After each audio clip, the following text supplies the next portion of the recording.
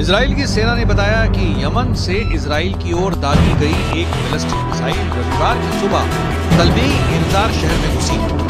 आधी रात शुरू हुए रॉकेट हमले में हूथी विद्रोहियों ने सुबह बैलिस्टिक मिसाइल के धमाके की कोशिश की है।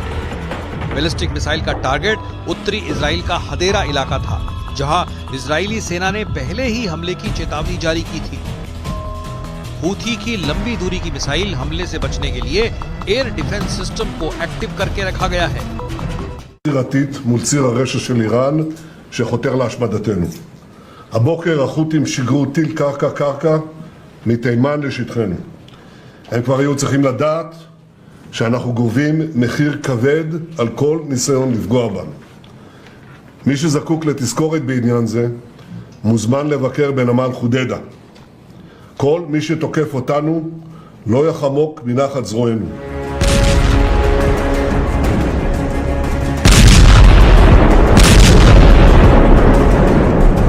बीते शुक्रवार को भी हूथी विद्रोहियों ने बैलिस्टिक मिसाइल से इजराइल को दहलाया था।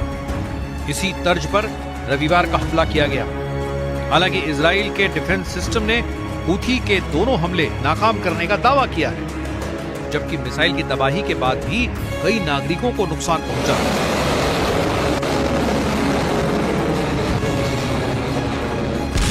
हूथी विद्रोहियों के हमले में आई तेजी की कई वजहें सामने आई, जिसमें अमेरिका के हमले के पलटवार के साथ ही इजराइल और मिस्र की वॉर डील को भी सबसे बड़ी वजह बताया जा रहा है। इजरायली सूत्रों ने दावा किया है कि तेल अवीव के दबाव में मिस्र ने यमन में हूथी फाइटर्स के खिलाफ बड़ी एयर स्ट्राइक करने की योजना बनाई है। यमन मीडिया की रिपोर्ट के मुताबिक हूथी विद्रोहियों को रोकने के लिए इजरायली मिस्र की वार डील की गुप्त जानकारियां सामने आई है, जिसमें सबसे अहम पॉइंट है